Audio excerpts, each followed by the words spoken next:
तो नमस्कार दोस्तों, आज हम बात करने जा रहे हैं एक ऐसे शख्स की जो सिर्फ एक बिजनेसमैन ही नहीं बल्कि एक इंसानियत की मिसाल है।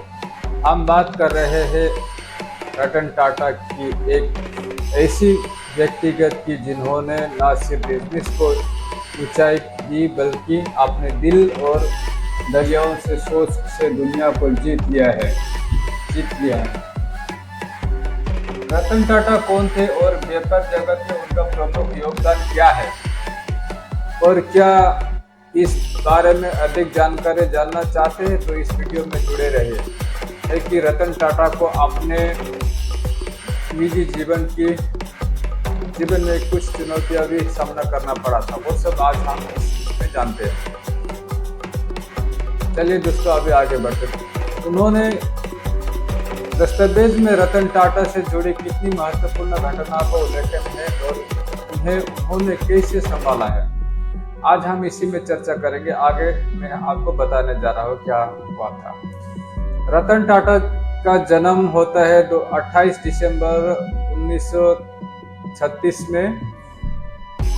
36 को सूरत की गुजरात में हुआ, लेकिन आपको ये जानकर हैरानी होगी कि वो टाटा घराने में जन्म नहीं लिए थे। तो नवल टाटा और उनकी पहली पत्नी ने एडॉप्ट किया था। रतन टाटा के बड़े भाई का नाम जिमी टाटा है और उनके एक स्टेप ब्रदर भी है, नोबेल टाटा। जब रतन टाटा का हो गया तो उनकी परवरिश उनकी दादी के साथ हुई। उन्होंने रतन टाटा को एक माँ की तरह संभाला है। शुरू से ही रतन टाटा ने जिंदगी को अलग नजरे से देखा है। उन्होंने हमेशा अपनी वैल्यू पर ध्यान दिया है। रतन टाटा की पर्सनल लाइफ में आप उनकी निजी जिंदगी में काफी चैलेंज है, और लेकिन उन्होंने अपनी स्ट्रॉन्ग और सामना किया है। सबसे पहले चैलेंज उनके पहचान में आया है जब उनके पेरेंट्स का तलाक हो गया था। उस वक्त रतन टाटा और उनके भाई जिमी टाटा को उनकी दादी ने ही पाला था। माँ बाप से दूरी होने के बाद फैमिली पे उनके बहुत दुख दर्द हुए थे। उन्होंने अपनी दादी से बहुत ही प्यार पाया और जो उनकी स्ट्रेंथ बन गई। दादी के साथ रहने से उन्होंने जिंदगी के बड़े लेसन सीखे हैं जो उन्होंने आगे अपनी लीडरशिप में अप्लाई किया है। प्यार और शादी के मामले में भी उन्हें काफी चैलेंज का सामना करना पड़ा था। रतन टाटा ने अपने कॉलेज के दिनों में अमेरिका में एक लड़की से प्यार किया और शादी भी करने वाले थे, लेकिन जब उनकी दादी की तबीयत खराब हुई तो उन्होंने बुलाया तो रतन टाटा वापस इंडिया आ गए और शादी नहीं हो पाई। इसके बाद भी 3 बार और शादी के चांस आए, लेकिन हर बार कुछ न कुछ की वजह से शादी नहीं हो पाई है। रतन टाटा ने कभी शादी नहीं की, लेकिन उन्होंने कभी इस बात का अफसोस नहीं किया। उन्होंने अपने काम और अपने बिजनेस पे ही ध्यान दिया। एक बार बड़ा चैलेंज उनकी प्रोफेशनल लाइफ में आया जब उन्होंने टाटा मोटर्स के लिए इंडिका कार लॉन्च की थी। पहले ये कार मार्केट में फेल हो गई थी और मोटर्स को भी भारी नुकसान हुआ। उनको बोर्ड ने भी कहा कि वो कंपनी बेच दे, लेकिन रतन टाटा ने अपने ईगो को साइड रखा। अमेरिका गए और फोर्ड को कंपनी बेचने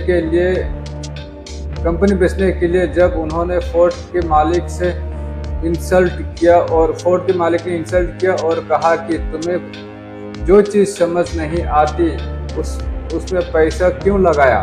रतन टाटा ने डिसाइड किया कि वो कंपनी नहीं बेचेंगे। वापस आके उन्होंने हार्ड वर्क किया और इंडिका को सक्सेस में बदला। इन पर्सनल लाइफ और प्रोफेशनल चैलेंज के वजह से रतन टाटा हमेशा क्लेम और कंपोज और ग्राउंडेड रहे। उन्होंने अपनी रैंक बनाया जो और दुनिया को दिखाया कि प्रॉब्लम्स कितनी भी बड़ी हो, अगर आपका मन मजबूत हो और आपके वैल्यू सही हो तो आप कुछ भी कर सकते हो। ये डिटेल्स रतन टाटा की पर्सनल लाइफ के साथ स्ट्रगल और उनके ओवरकम करने की जर्नी को क्लियरली दिखाता है। एजुकेशन और स्ट्रगल के उनके लाइफ में बहुत सारे कुछ हो गए हैं, लेकिन रतन टाटा ने कभी हार नहीं मानी। रतन टाटा ने अपनी स्कूलिंग लाइफ बॉम्बे के कैथेड्रल में ही किया एंड जॉन कैनन स्कूल से की। वो सिटी गए जहां उन्होंने स्ट्रक्चरल इंजीनियरिंग की पढ़ाई की। फिर उन्होंने हार्वर्ड यूनिवर्सिटी ज्वाइन किया। हार्वर्ड बिजनेस स्कूल से एडवांस मैनेजमेंट के प्रोग्राम किए। लेकिन दोस्तों, आपको ये जानकर हैरान होंगे कि उन्होंने अमेरिका में छोटी मोटी जॉब भी की थी। अपने कॉलेज के दिनों में वहां उन्हें एक लड़की से प्यार भी हो गया था और वो शादी भी करने के लिए राजी थे। लेकिन जब उनकी दादी की तबीयत खराब हो बुलाया तो रतन टाटा अपने लड़की दादी के लिए ये शादी छोड़कर वापस इंडिया चले आ गए। इसके बाद उन्होंने कभी शादी नहीं की। टाटा ग्रुप में उनका योगदान रहा, जो टाटा आज के जमाने में इंडिया में सबसे मशहूर है। रतन टाटा जी ने बिजनेस की दुनिया में अपने एक अलग ही पहचान बनाया हुआ है। उन्होंने टाटा मोटर्स को इंडिया की पहली देसी कार इंडिका लॉन्च करके एक नई पहचान दी, जो पहले फेल हुई लेकिन बाद में हिट बन गई। फिर 2008 में उन्होंने जोगर लैंड रोवर को भी फोर्ड से खरीद ली, ग्लोबल सक्सेस में बदला। उनके अंदर टाटा कंसल्टेंसी टीसीएस की दुनिया का सबसे बड़ा आईटी सर्विस प्रोवाइडर बन गया है। और कैसे भूल सकते हैं टाटा नानो, जो दुनिया की सबसे सस्ती कार थी, जिससे आम आदमी सबके सपनों को पूरा करते हुए Ratan Tata Tetley T, क्रोसेल steel और ड्यू जैसे इंटरनेशनल ब्रांड को भी खरीद कर टाटा ग्रुप को ग्लोबल पावर हाउस बनाया। उन्होंने हमेशा बिजनेस के साथ साथ अपने योगदान पूरे देश के लिए भी किया है, को भी इम्पोर्टेंट दी है। और टाटा ट्रस्ट के जरिए एजुकेशन और हेल्थ केयर में बहुत ही बड़ा योगदान दिया है। सबसे बड़ी बात तो उन्होंने हमेशा एथिकल लीडरशिप को प्रमोट किया है और दुनिया को दिखाया है कि बिजनेस का भी सोशल रेस्पॉन्सिबिलिटी के साथ किया जा सकता है। बिजनेस कभी भी जा सकता है। रतन टाटा ग्रुप में एंट्री होना भी एक कहानी है। शुरुआत में उन्हें नेल्को और इम्प्रेसिस मिल जैसे घाटे में रतन टाटा को एंट्री हुआ। टाटा ग्रुप में कैसे हुआ था?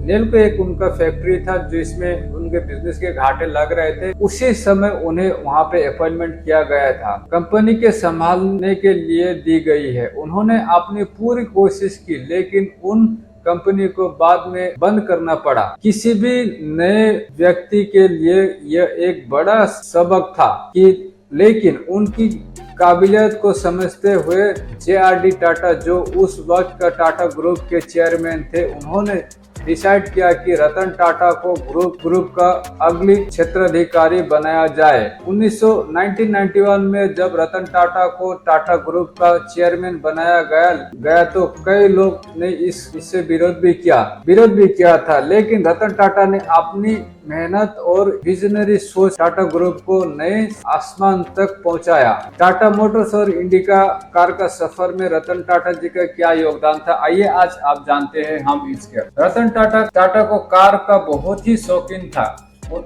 थे। उन्होंने टाटा मोटर्स को अपना सबसे करीब बिजनेस माना है। 1998 में उन्होंने अपनों की कार को इंडिका लॉन्च की और लेकिन पहली बार मार्केट में लोगों ने उस कार को रिजेक्ट कर दिया था।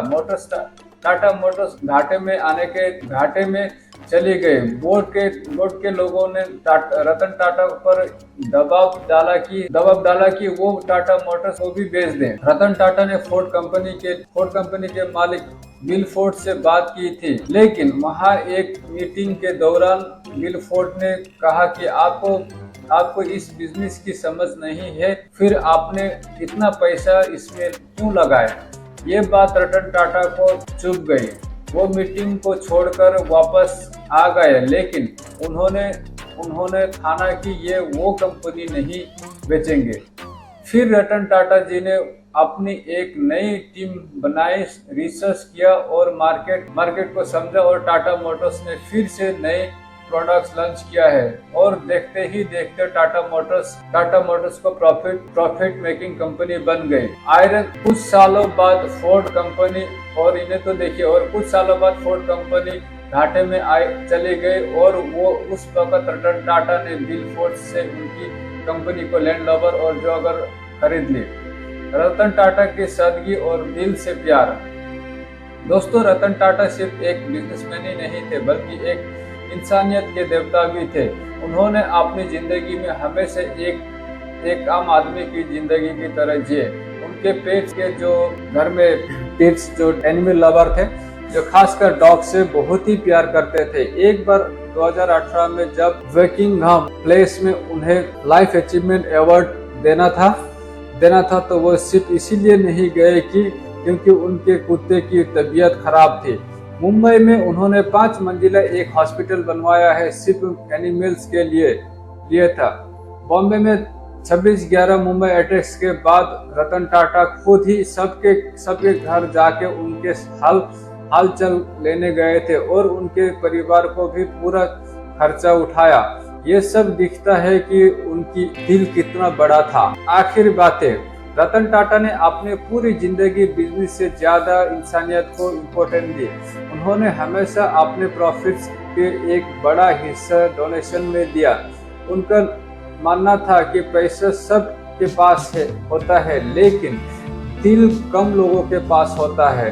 उन्होंने कभी शादी नहीं की, लेकिन उन्होंने अपनी जिंदगी में जो प्यार और दोस्ती का रिश्ता बनाया, उससे वो हमेशा लोगों के दिल में रहेंगे। टाटा ट्रस्ट जो देश के बेहतरीन एजुकेशनल और सपोर्ट करता है, उनके कंट्रीब्यूशन के बिना अधूरी है।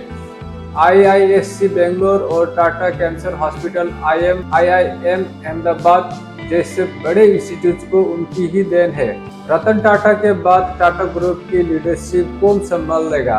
आइए, अब इसकी तो अभी तक तय नहीं हुई है, लेकिन हम लोग समझते हैं कि उनमें से अभी उनके फैमिली में से जो टाटा बोर्ड के जिसकी भी अभी सपोर्ट होगी वही बनेंगे अगले। ये कभी एक बड़ा सवाल है, लेकिन एक चीज तो यह है कि रतन टाटा की लेजेंसी कभी नहीं मिटने वाली है। ये थी रतन टाटा की कहानी, जो हम सबको दिखाती है कि सक्सेस के साथ अगर इंसानियत हो तो दुनिया आपको हमेशा याद रखती है। कमेंट्स करके बताएं दोस्तों, आपको यह कहानी कैसे लगी, और अगर आपको पसंद आई तो लाइक और सब्सक्राइब जरूर करें। इसमें उनकी स्ट्रगल, अचीवमेंट और इंसानियत को भी हाईलाइट किया गया है। Thank you.